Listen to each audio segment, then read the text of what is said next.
A lot of people looking outside right now, maybe seeing that black plume of smoke, those flare-ups coming from that Chevron refinery. So I know you touched on this earlier in the show, but a lot of people are still probably wondering about the air pollution and where the winds are going. Yeah, the winds are blowing to the east-southeast, so a lot of it is being blown towards very southern Marin County, towards San Rafael and around Mill Valley. This is not a huge air quality issue at this point. A lot of it's still just off of ground level in terms of the pollutants within this plume of smoke emanating from the refinery in Richmond. So you can see the effect of those winds blowing it to the west-southwest, right towards Marin County. So far, this plume of smoke has largely been staying to the north of San Francisco. Just updated the air quality map from the purple air sensors. Again, these aren't the official ones, but there are many more of them than they update every few minutes. And we're still seeing mostly yellow dots on the map. That's because of the amount of smoke from wood-burning fireplaces and stoves in the atmosphere after Thanksgiving weekend. A lot of people using those wood-burning fireplaces on a rather chilly weekend. A couple of instances of moderate to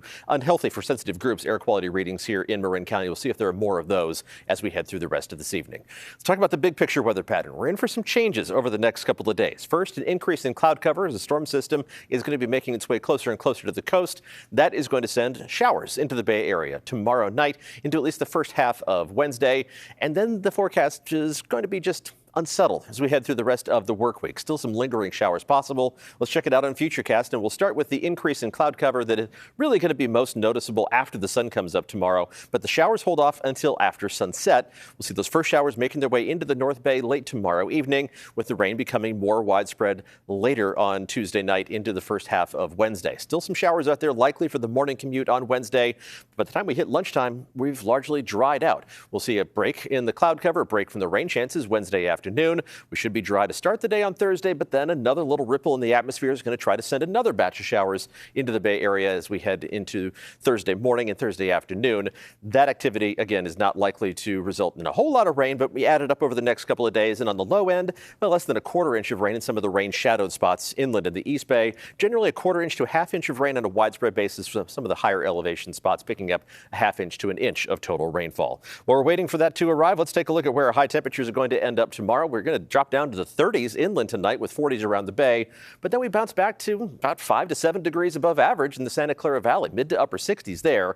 The rest of the Bay Area about 2 to 4 degrees above normal. Not a whole lot of variation from the coast to farther inland. Temperatures running in the low to mid 60s pretty much everywhere.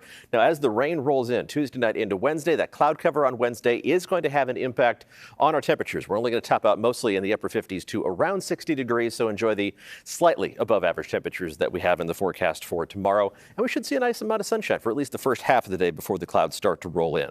Let's take a look at the 7-day outlook and two halves of the 7-day forecast. Unsettled weather for Wednesday, even continuing into Thursday and Friday, but it's a chance of showers Thursday and Friday. Not going to be a washout. And then at this point, we're leaving the forecast for the weekend mostly dry. Now, it's not a 0% chance of rain Saturday and Sunday. Still, at this point, if you're looking ahead to the weekend and trying to get some outdoor stuff done, be flexible with any outdoor plans for the weekend, because there's still the potential that unsettled weather pattern might want to linger a little bit longer than just the end of the work week, something on which we will keep you updated as we get closer and closer to that first weekend of December. But in the short term, a round of much needed rainfall, maybe washing some of that stuff out of the atmosphere that's blowing out of the refinery in Richmond. All right. Thanks, Paul.